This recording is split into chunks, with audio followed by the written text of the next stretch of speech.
I'm here outside of Palmerston Library where a trans rally is taking place. A couple hundred protesters gathered here today, members of the trans community as well as trans allies. Take a look here around me. There was chanting going on earlier, but people are out holding signs that read things like "No hate in our city." And the reason these protesters are so upset is because of what's happening inside the library. Controversial author Megan Murphy is holding an event here tonight. It's a massive crime scene outside of this Hamilton school. A 14-year-old boy was stabbed to death in broad daylight outside of his high school in front of his mother. Hundreds of people are gathered here for an emotional candlelight vigil in Garden Square in Brampton. Now it is wrapping up, so you do see some people leaving here, but it has been a very emotional night remembering 11-year-old Ria Rajkumar, who was killed allegedly by her father last week. And as you can see, these people really came out here. Many people who don't know her, some who do. We see pink and white balloons, heart-shaped balloons, messages written in chalk to remember Ria. I'm here overlooking the DVP where they're in the process of closing the DVP northbound, and you can see why. Vehicles are bumper to bumper. They've been at a standstill for at least the hour we've been here, and we know this has been the situation for the past few hours. Definitely not a good time to be on the DVP. These cars are barely moving, and that's because the roads are in terrible shape.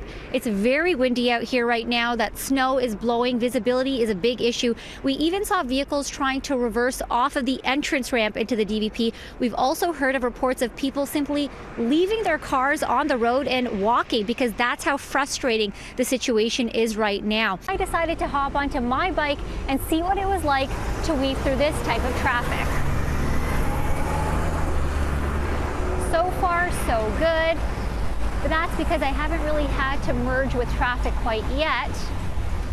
But I see these cyclists ahead of me slowing down. This is definitely feeling a little dodgy and very inconvenient. Yeah, I'm not sharing the road. Riverside Park is one of the many areas that have been closed down in Cambridge because of the flooding. The water at least a foot deep and the park completely unusable. Temporary safety barriers blocking certain parts of the staircase here at the Bain Centre, located at University of Toronto St. George campus, have just gone up. This building is used primarily by math, engineering, and computer science students. This move comes after a student died by suicide this past Friday. Inside, I feel like my heart is both heavy and constricted. When I found out about that there was another death at this building, I immediately the thought went through my head, not again.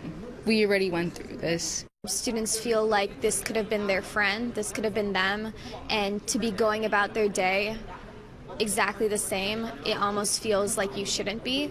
Like you should be holed up, like you should be crying, like you should be grieving, and that to do so and to continue on your day and to keep this building open and to keep holding classes is almost like forgetting. It's the fourth confirmed suicide on the St. George campus since June of last year, according to the union representing education workers. The university remains tight-lipped on what happened. U of T is so prideful of being prestigious and competitive, yet they fail to recognize their weaknesses and their downfalls. The vice provost of students at U of T says the school has been working on designing permanent safety barriers in the Bain Centre since spring, when another student died in the building. These temporary drywall barriers were put up just hours ago. Not a quick enough response, according to this student. My question is, why weren't there temporary barriers put up when they began planning it? If they knew it was an issue, why didn't they put temporary barriers up? Students are doing what they can to bring awareness to problems that can lead to suicide. A table is set up in the hallway for classmates to leave heartfelt letters and flowers. And steps away, a planning table. U of T student Sheila Rasuli, who is also a part of a mental health advocacy group, wanted to set up a space for students to talk about what they're going through. Earlier this year, she presented a 40-page article to the university administration on what needs to change. We outlined that they should increase hours, obviously, that they should increase the amount of counseling, that they should properly advertise all of their services, that they should create a peer support system for students in CS and students in engineering. Statistics Canada doesn't track how many students die by suicide, but according to the most recent data, From 2017, it was the cause of death for 547 people between the ages of 15 to 24, second only to accidental deaths. We reached out to the university for comment. They released this statement. We share our students' concerns and we want them to succeed and to thrive, both academically and personally. That's why we closed the building and put up safety barriers this weekend. That's why we put new services in place this fall, such as same-day counseling. That's why our task force has met with hundreds of people on our 3 campuses to discuss how to improve mental health services. But this is a shared responsibility. We can't do this alone. We need to work with community partners, healthcare institutions, and government to respond. Instructors to at least give extended deadlines or at least waive some late penalties. Students are trying to process this. The university says permanent safety barriers will go up sometime this fall. It's an initiative they've been working on since this past spring. Students, though, wondering why it's taken this long to make this happen. Maleeha Sheikh, City News, University of Toronto's St. George campus. I'm Maleeha Sheikh with 8-year-old Hayley Dawson from Nevada, who's getting ready to make the first pitch at tonight's game. The goal is to do that at all 30 Major League Baseball stadiums with her 3D printed hand.